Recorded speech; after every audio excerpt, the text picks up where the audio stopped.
Hello and welcome back to my channel. Let's make some more embellishments for this book that I have been working on.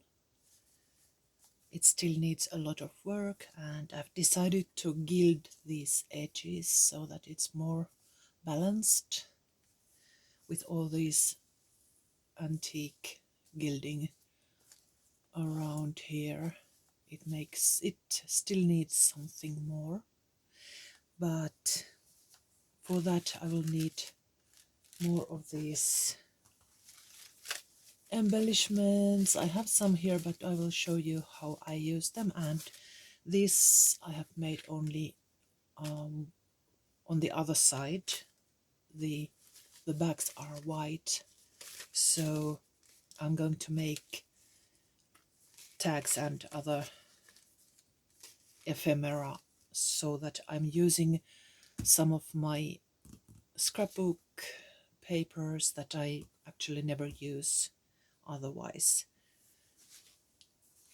It's sturdy enough for tags and different kinds of pockets and tuck places, but it's flexible. It's very useful in this project. And let me put these aside. For example, here, over there. And for this project I'm using these new papers that I'm going to list probably today. And there are 7 dark colored papers. Just a quick flip through. They are called Shakespeare's Dream elements, and they are meant for creating ephemera. And I decided that I will only collect or gather these shapes and elements so that you can all alter them as you like yourself. And the color is very dark, but it is there are several things that I have to mention. There's a lot of color, so it will consume quite a lot of black, and as the name suggests, Shakespeare's Dream, they are dreamy. They are not 100% crisp and sharp images. They are dreamy images. For example, this one that I have designed for book covers or end papers. It has some lines and a little bit of blurriness, just like in a dream.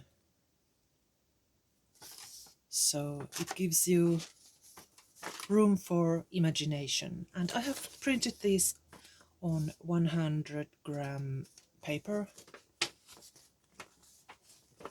So you might like to experiment a little bit, change the papers.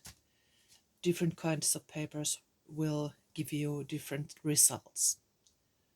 Experiment a little bit and see what suits for your needs best.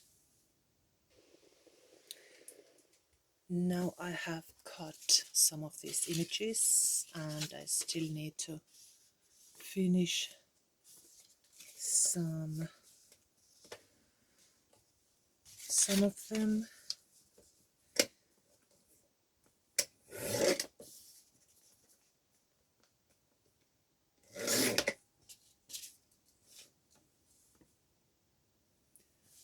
Okay, here they are. I have left some white here because I'm going to glue them on and trim them afterwards. So I want this image on the back, so that's why I'm of course gluing them on this side. And let's plan a little bit how they will be the most, how I can maximize this paper on the back. That one goes over there, and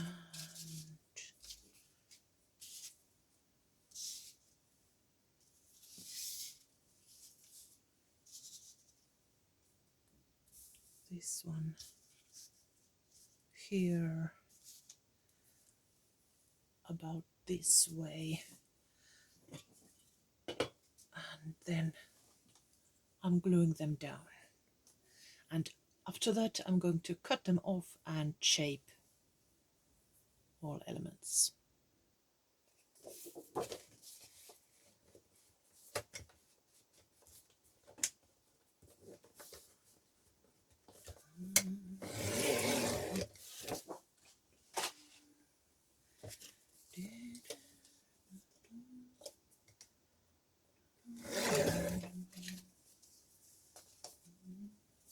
I'm going to save these scraps for later use.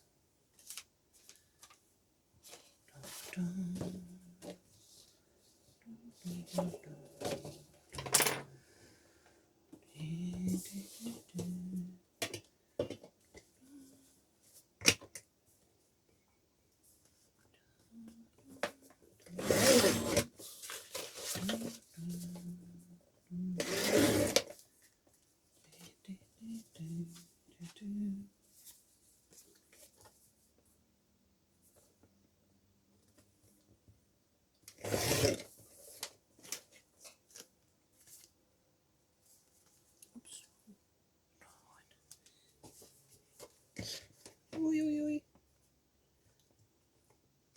Whew, nothing happened.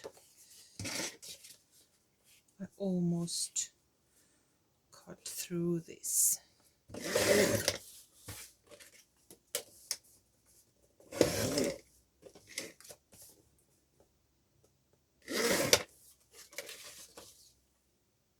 Now I have trimmed all but this one.